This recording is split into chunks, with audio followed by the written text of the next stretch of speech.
మహబూబాద్ జిల్లా వ్యాప్తంగా అయితే వినాయకుని యొక్క నిమజ్జనం అయితే ఎంతో ప్రశాంతంగా అయితే జరుగుతున్న పరిస్థితి అయితే కనిపిస్తూ ఉంది. మనతో పాటు స్థానిక ఎమ్మెల్యే డాక్టర్ మురళీనాయక్ గారు మనతో ఉన్నారు. మొదటిసారి ఎమ్మెల్యేగా గెలిచిన తర్వాత తన యొక్క ఈరోజు ఇక్కడ అతను చూడడానికి వచ్చారు. అతని అనుభూతి ఏంది, అతనికి ఎలా అనిపిస్తుందో సార్ మాట్లాడుకొని తెలుసుకుందాం. సార్ ఎలా అనిపిస్తుంది? ఈరోజు గణపతి నిమజ్జన ఉత్సవాలు ఈరోజు భారీ ఏర్పాట్ల నడుమ వినాయక నిమజ్జనం జరుగుతూ ఉంది. దీనికి మహబూబాద్ మున్సిపాలిటీ కృషి ఎనలేనిది. ముఖ్యంగా మున్సిపల్ చైర్పర్సన్ గారు, అలాగే మున్సిపల్ కమిషనర్తో పాటుగా డిఈ గారు, మేనేజర్ గారు, అదేవిధంగా మున్సిపల్ సిబ్బంది మొత్తం వాళ్ళ ప్రాణాలను సైతం లెక్క చేయకుండా ఇప్పుడున్నటువంటి విగ్రహాలను దింపుకొని క్రేన్ ద్వారా దింపుకొని వాళ్ళు ఇప్పుడున్నటువంటి నిజాం చెరువు మధ్యలో కూడా నిమజ్జనం చేయడం ఎందుకంటే మనం గతంలో మున్నేరు వాగులో వినాయక నిమజ్జనం చేయడం జరిగింది.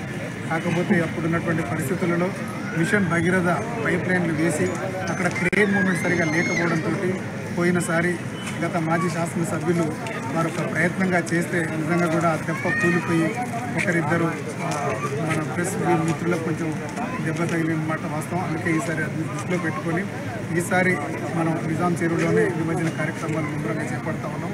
దానికి ఇక్కడ ఉన్నటువంటి మున్సిపల్ సిబ్బందికి ప్రత్యేక ధన్యవాదాలు తెలియజేస్తూ రాబోయే రోజుల్లో ముందస్తుగానే ఒక సంవత్సరం ముందే మున్నేరు వాగులో ఒక మంచి ప్లాట్ఫామ్ని కట్టి ట్రైన్లు కూడా కొంచెం సపోర్ట్ చేసే విధంగా చేసుకొని, ఎందుకంటే కింద మనకు రోడ్ ఉంది, మనకు ఎంట్రీతో పాటుగా అవతల ఎగ్జిట్ కూడా ఉంది. అదే అక్కడ మంచి ప్లాట్ఫామ్ కనుక చేయగలిగితే మున్నేరు వాగు గణేష్ విగ్రహాల నిమజ్జనం ఎప్పుడు ఫ్లోయింగ్ వాటర్లో ఉంటుంది, అంటే ప్రవహిస్తున్న నీరులో కనుక మనం చేయగలిగితే ఆనందం లేదు. ఇంకోటి వాతావరణ కాలుష్యం కూడా తక్కువ ఉంటుంది. ఇప్పుడే నేను అనేక సందర్భాలు చెప్పడం జరిగింది.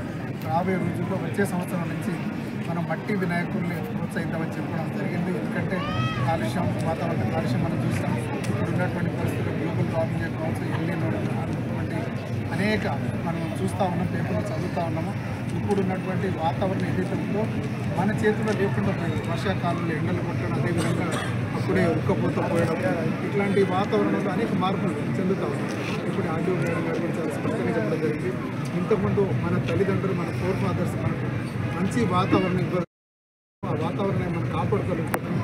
మన భావితరాలకు అదే వాతావరణం కనుక మనం ఇవ్వగలిగితే నిజంగా కూడా మనం మన దేశానికే కాదు, మన మొత్తం ప్రపంచానికే ఒక మంచి వాతావరణం సృష్టించి రాబోయే తరాలకు మంచి వాతావరణం అందించే విధంగా మనం చేస్తాం.